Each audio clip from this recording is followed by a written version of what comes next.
Sada će vam se obratiti legendarni branitelj Siska i mnogih drugih hrvatskih bojišta, dragovoljac Domovinskog rata Ivan Panđa Orkan.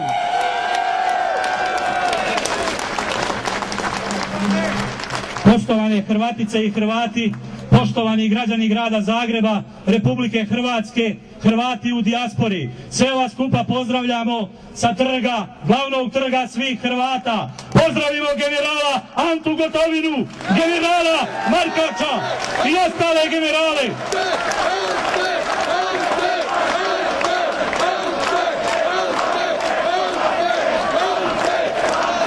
Poštovane Hrvatice i Hrvati, poštovani građani Republike Hrvatske, od jučer Hrvatska nije ista.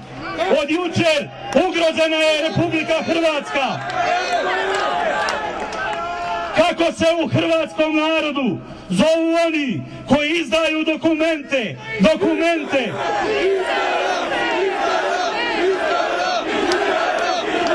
lijepo piše na jednom transparentu: hoćemo suđenje izdajniku Stipi Mesiću.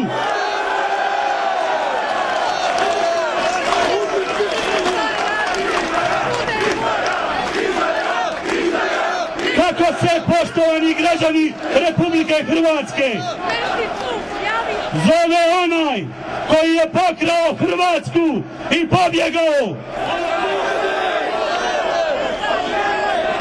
Opljačkao je Ivo Sanader Hrvatsku i pobjegao.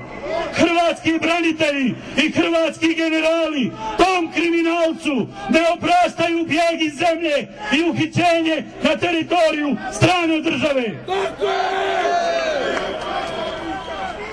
Poštovani prijatelji, dame i gospodo, Hrvatice i Hrvati, kako se zovu oni što su samo dan prije presude ugostili britanskog ministra pravosuđa?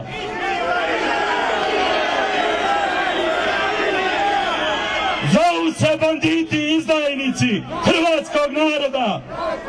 Oni danas sastanče na brdima iznad ovog grada, sastanče na Markovom trgu i pokušavaju razbiti jedinstvo hrvatskog naroda.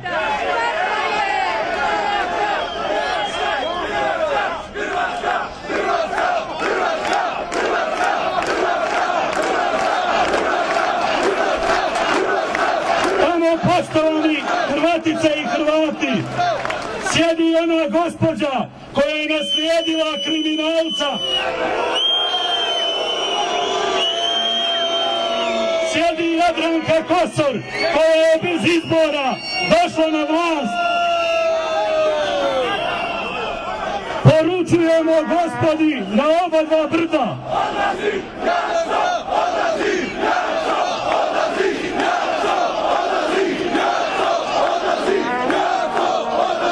poručujemo gospodi na oba dva brda, za iduće izbore, gospodo, na vašim listama mora biti 24 pripadnika gardijskih brigada, onoliko koliko je Gotovina dobio robije. Na vašim listama, gospodo, na brdu mora biti 18 pripadnika antiterorističke jedinice Lučko. Zašto Lučko? Zato što antiteroristička jedinica Lučko podržava ovaj skup, a ne ponaša se kao oni što su samo dan prije presude šetali po Zagrebu. Gdje su ti danas iz udruga iz Domovinskog rata? I da završim riječima: Hrvatska je iznad svega, samo je Bog od nje veći, a hrvatski narod preći. Hvala vam lijepo.